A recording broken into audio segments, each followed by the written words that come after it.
Taigi, dar šiandieną pas mane remonto darbai, pas kaimynus tiksliau, bet aš noriu šiandien išeiti į eterį, noriu su jumis pakalbėti svarbiamis temomis. Tai yra pavydas. Pavydas tai yra nepasitikėjimas savimi, ar ne?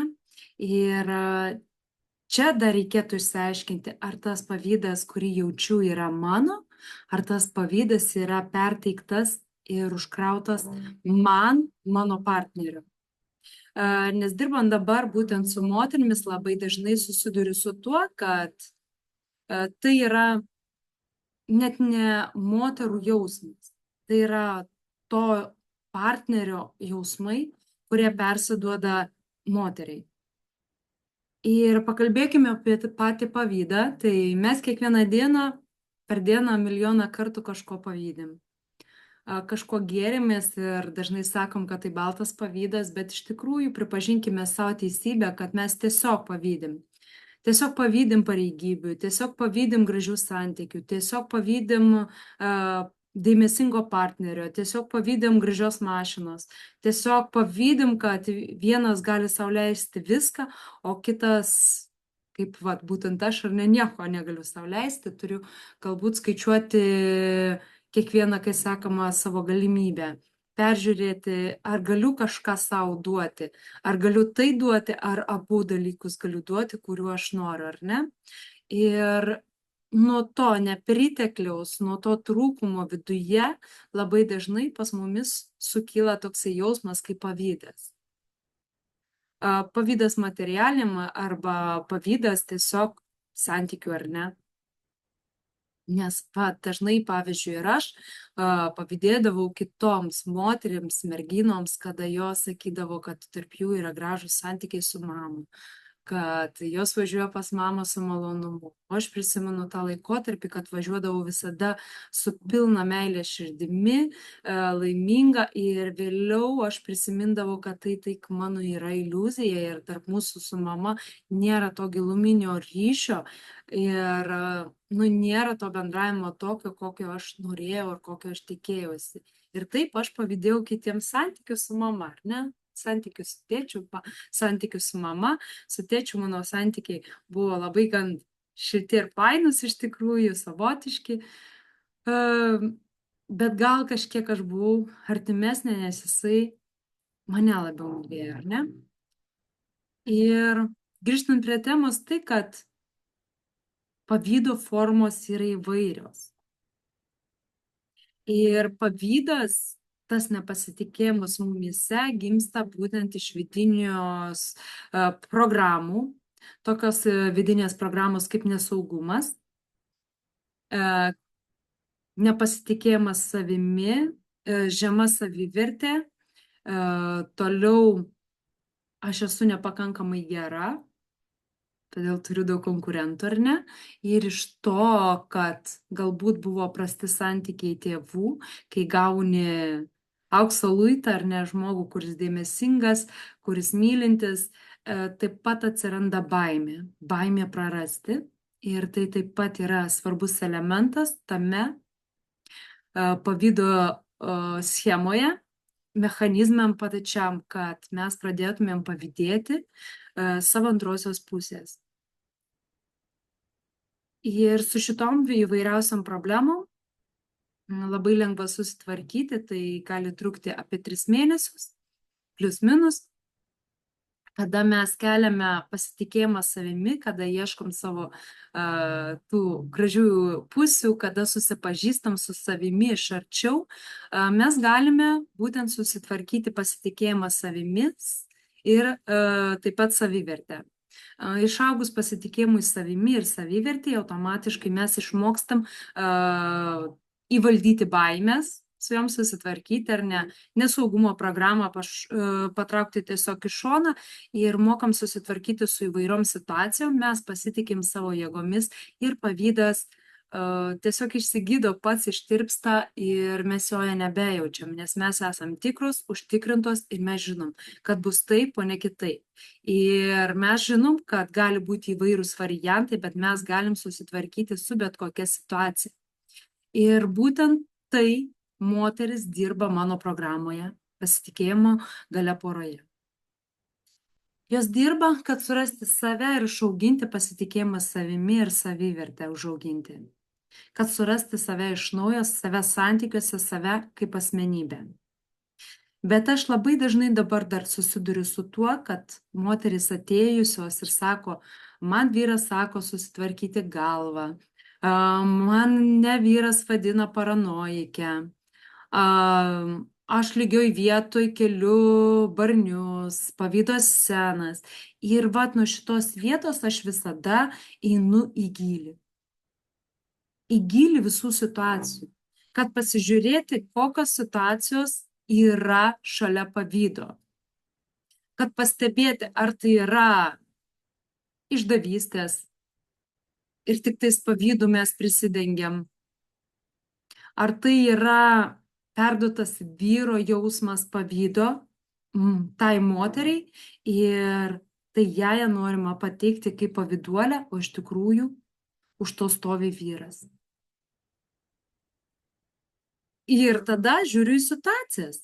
Pirmiausia, mes bendraujame apie vyrą. Taip apie vyrą, apie tas situacijas, kuriuose situacijose tai pasireiškia.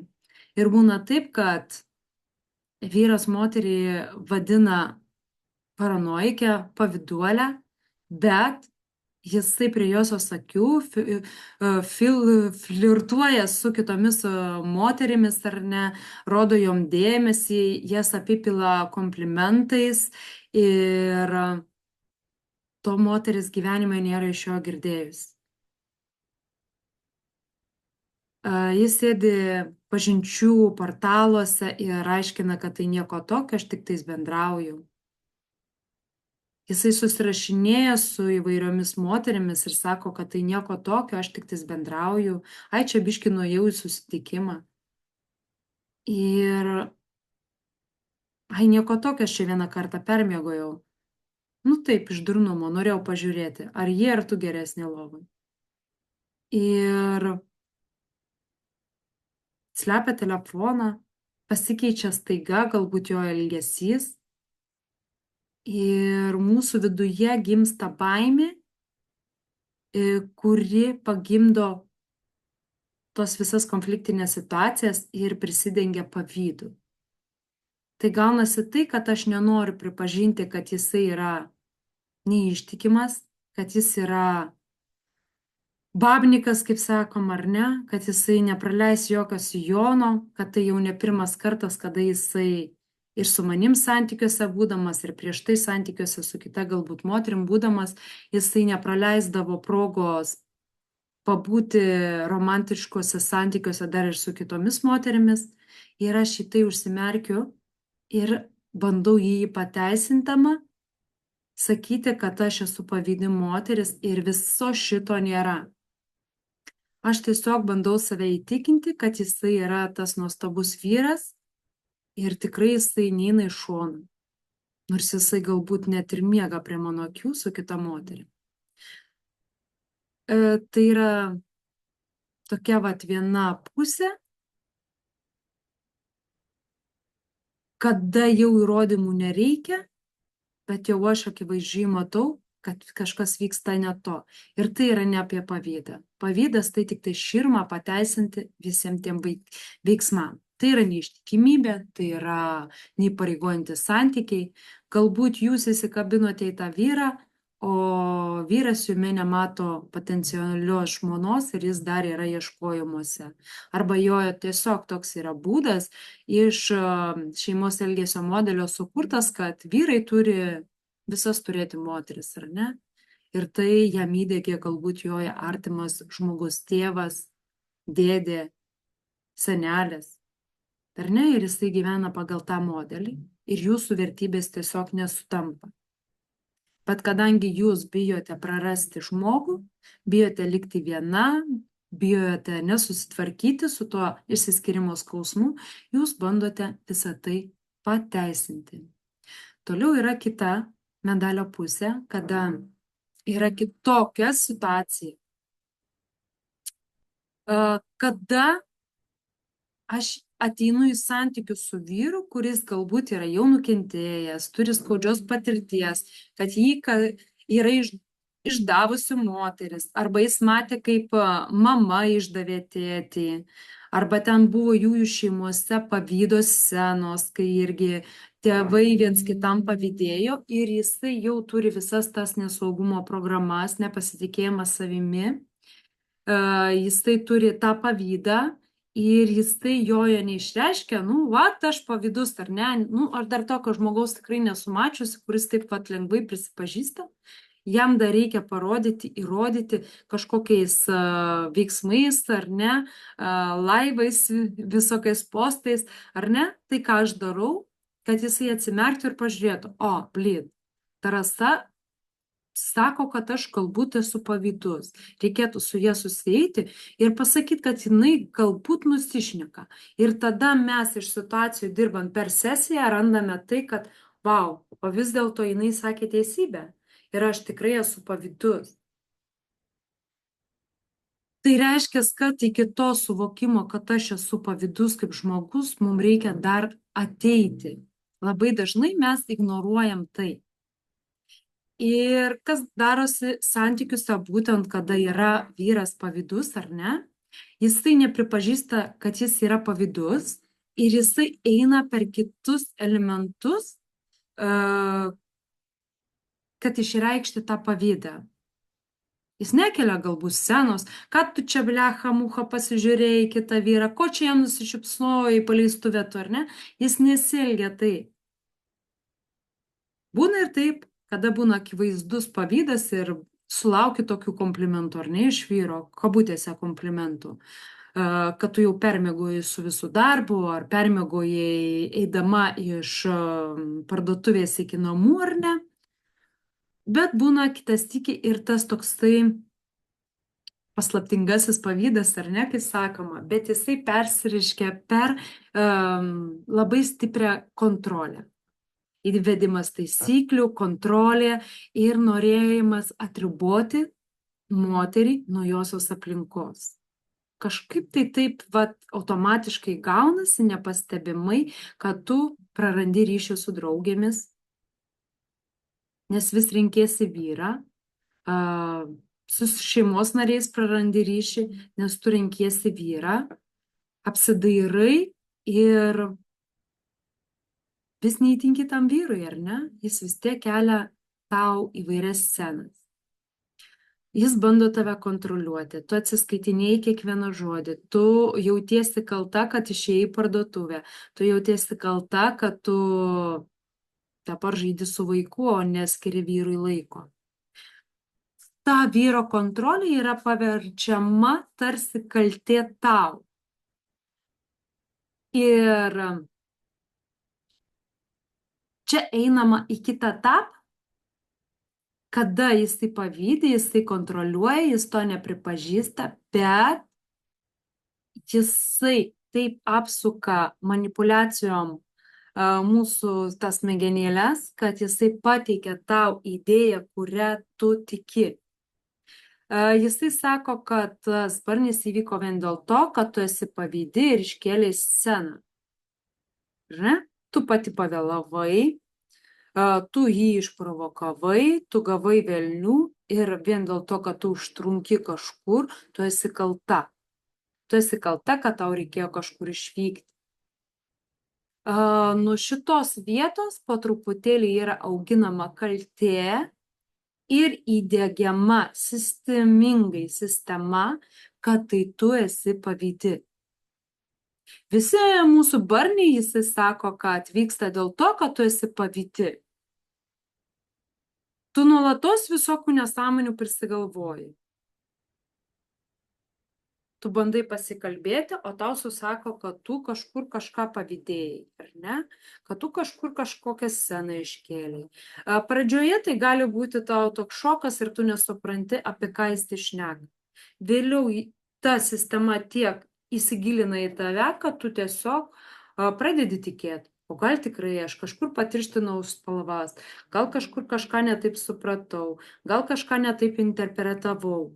Ir Jeigu visą tai, kai sakoma, suduoti būtent dar dadėti pirmo elemento dalykus, kada vyras galbūt pats kur nors, nu gal nepermiego, o kur nors dar pats pažiūri tik tokia ir negražias moteris, sudėjus su šituo elementu gauname ką?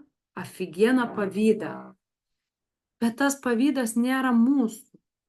Kadangi vyras per savo kontrolę ir manipulaciją sugriauna mūsų savivertę, pasitikėjimą savimi, mes automatiškai išeinam į tai, kad mes nepasitikim. Mes nuolatos lyginame save su kitomis moterimis. Mes nesijaučiame patrauklios. Ir netgi toks paprastas vaizdelis, kaip praskrolinant, pamatyti, kad vyras žiūri, daleiskim, šokius, ar ne, kur yra gaugau mergaitės, ar ne, ir jos šoka šokį, jos visaip kraiposi, ar ne, pustionėliai, ir ką nori tą pamatysi, automatiškai pas mumis suaktyvina pavydą, kurį įdėgė mums vyras.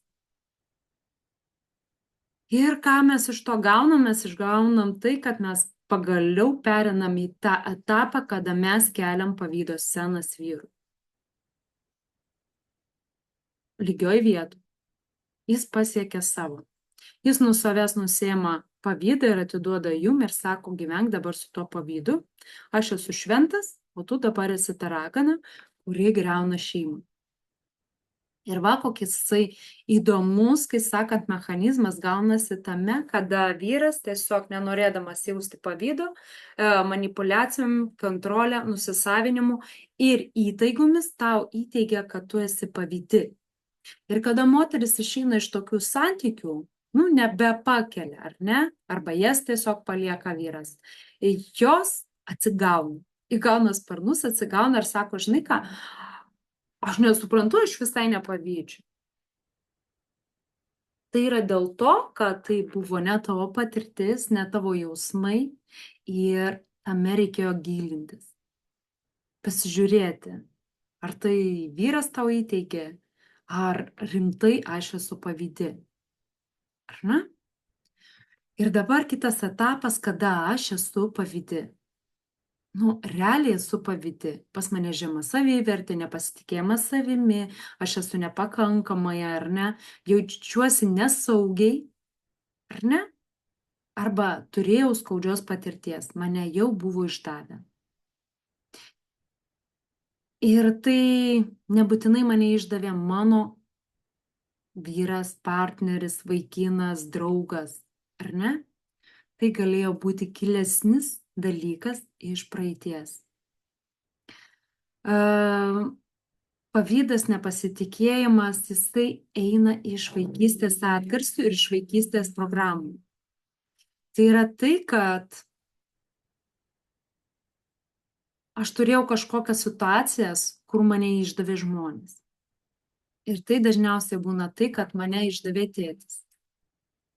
Pavyzdžiui, kaip vienos klientės yra tai, kad tėvai išsiskyrė ir tėtis nuolatos turėjo keliauti į reisus ir jis negalėjo pasirūpinti ją ir ją atidavė auginti seneliams. Ir tai buvo ta išdavystė ir tas nesaugumas, kada prarandi iš karto abiejus tėvus ir išdavystė iš abiejų tėvų ir plus iš tėčių išdavystė, kad jisai pasirinko darbą, o ne mane. Ir vėliau santykiuose pasireiškia tai būtent per pavydo prizmę, kad aš nesijaučiu saugi su vyru. Aš laukiu tiesiog pasąmonėje, laukiu, kada jis mane išduos, kada jis mane paliks, kada jisai išeis. Ir kai vaikas, aš žinojau, kad tėtis pasirinko ne kitą moterį, o darbą, ar ne? Galbūt vėliau jis tik tai susirado kitą moterį. O dabar aš žinau, kad vyras, jisai renkasi kitą moterį. Taip jau yra įdėkta, ar ne? Vyras pas moterį kitą išeina. Pagal tą standartinį variantą, ar ne? Šiais laikais yra platesnis aspektas, gali vyras ir pas vyrą pabėgti, bet tai ne apie tai. Tai yra apie tai, kad mano vyras gali pasirinkti kitą žmogų. Ar ne? Ir aš to bijau. Mano vidinės baimės manyje gimdo įvairias mintis. Mano mintis gimdo naujas baimės. Ir visas tas užsisukęs mechanizmas manyje gimdo įvairius scenarijus. Mano vyras gali nesuteikti preteksto. Tiesiog būti darbo žmogus, paslaugus, dėmesingas ar ne, fainas žmogus, geras žmogus ir manyje vis tiek virs pavydas. Nes aš visas situacijas žvelgsiu per kreivą veidrodį, per pavydo prizmę. Ir netgi pasisveikinimas su kolege man viduje išaugs baimę ir pakels iš karto scenarijus. Kad tarp jų kažkas yra, kad tarp jų romantiniai santykiai, kad jie galbūt per pertraukas miega, ar ne, per pietų pertrauką jie nepietauja, o miega. Baliuje ar ne, pasišnekučiavo vyras su pusseserė, pusseserė nori jį nuvilioti, o jisai jau beveik pasidavė jos įtaikai. Ir tai yra tai, kad aš nuolatos gyvenu tuose mintyse ir nuolatos gyvenu tuose scenarijuose. Kada vyras mums padovanoja pavydą, tai yra labai labai panašu, bet ten yra priešistorė. Ar ne? Einant giliai į vaikystę, mes neatrandam elementų, kad pas tėvus kažkokios neištikimybės būtų ar išdavystės būtų, ar ne? Mes nerandam, neužsikabinam ant tokių elementų. Dažniausiai tai būna tik tais nesaugumo įvairios situacijos, nesaugumo programos, žeminimo programos, kada turėjau blogus santykius su tėvais ir mane galbūt žemino, ar ne? Tėvai patys aiškino, kad aš kokia atsilikėlė, nenormali, durna, nieko nenusimanau, esu nevykėlė ir jiems gėda dėl manęs, ar ne? Kada būna įvairūs tokie dalykai, bet nėra būtent išdavystės ir pavydo elementų. Tai per nesaugumo programą, būtent kada vyras perduoda tą pavydą moteriai, jisai jungiasi per nesaugumo programą, veikdamas nesaugumo programą įdiegia programą pavydo. O šitų elementų, kada yra natūralus pavydas, jisai yra susiformavęs per šeimos elgesio modelį, iš kažkurios kartos ar ne, iš tėvų kartos, iš senelių kartos, iš artimiausios aplinkos arba mūsų pačios patirties, tai eina iš to gryno ar ne pavydo ir jisai pasireiškia būtent taip, kad aš gimdau mintis, gyvenu tuose scenarijuose ir man eina atskirti, kur yra realybė ir kur mano scenarijai. Todėl man reikia kontroliuoti vyrą, todėl man reikia, kad vyrą matyčiau nuolatos, o jeigu aš jo nematau, kad jis man rašytų žinutes, skambintų, nes aš nesijaučiu saugi be jo. Aš bijau jį prarast. Nuolatos bijau prarast. Ir, kaip sakiau, yra du elementai, ar ne? Kada toks jisai fainas, kad aš jo negaliu prarasti ir kada jau jisai normalus žmogus, bet aš, kai sakant, tikiuosi, kad jis pasielgs būtent taip, kaip mano tėtis pasielgė, ar ne? Ir aptarėm, kaip iš vaikystės visą tai ateina, ar ne? Tai ir kaip pasireiškia būtent dabartiniuose santykiuose. Tai visada, kada aš dirbu su moterimis, visada ieškau šaltinio. Koks pavydas? Kurios tos ryties ar ne pavydas? Ir dar dažnai, kaip ir sakiau, moteris ateina be tos giluminės programos. Sakau, tavo tėvai pavydėjo ar buvo neištikimi, galbūt išsiskyrė. Sako, ne, viskas ten buvo gerai.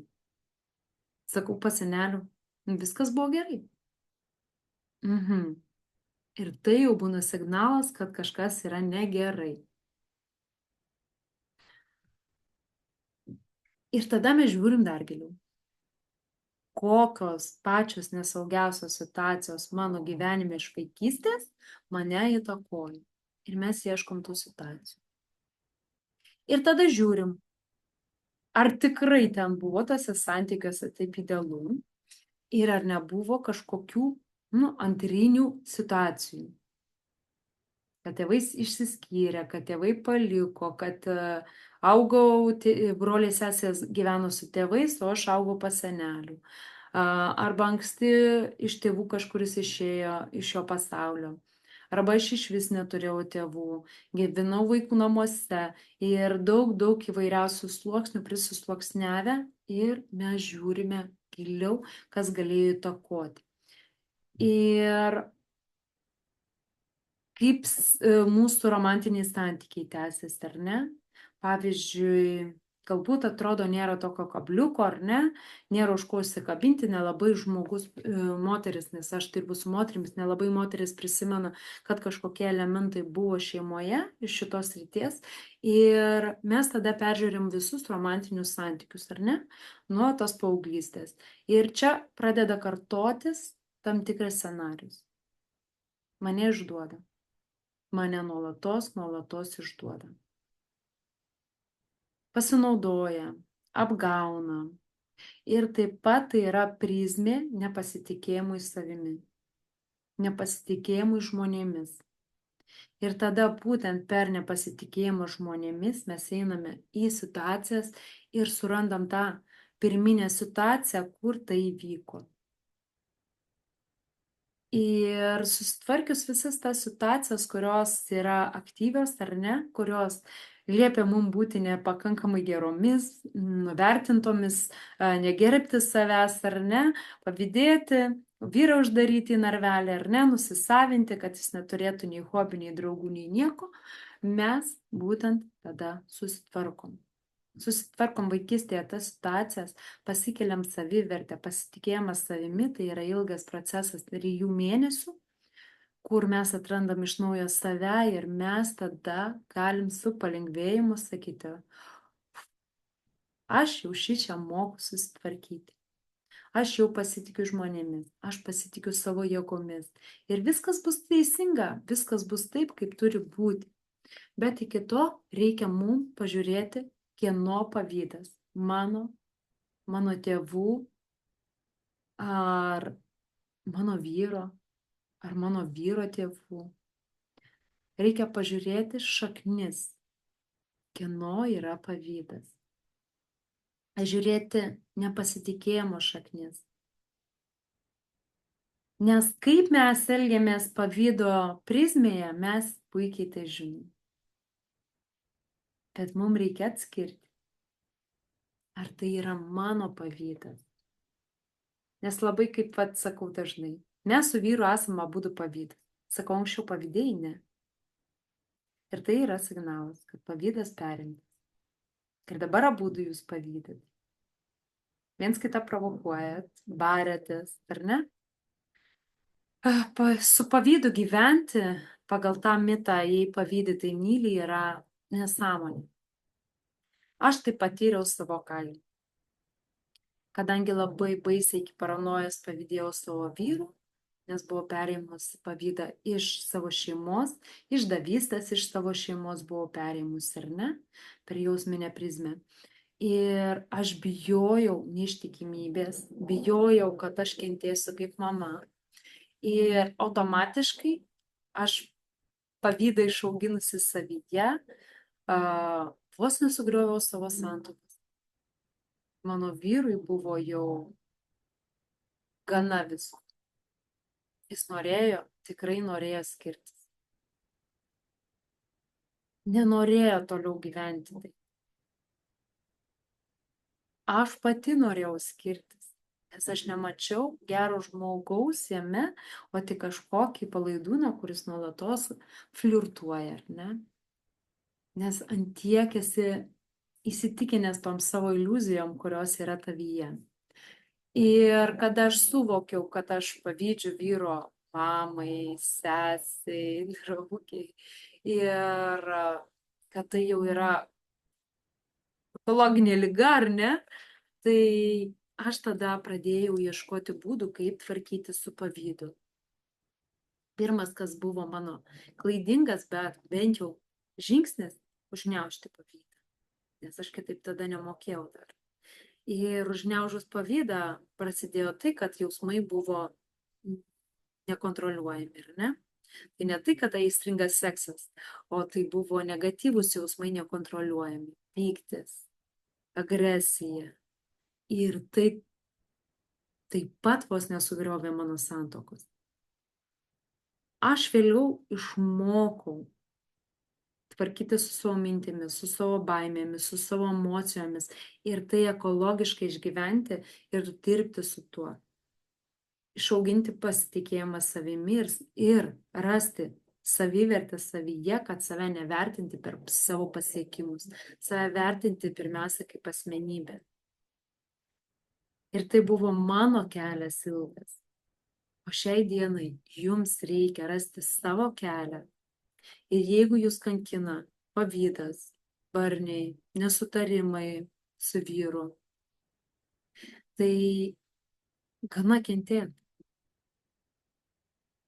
Geriau ateikite į sesiją ir bandykite rasti atsakymus, kelią, kieno tai, kas su mumis darosi, kokia tai iš tikrųjų padėtis, kad iš šono žmogus pažiūrėtų jūsų situaciją ir aiškiai pasakytų, kas darosi jūsų būtent santykiuose.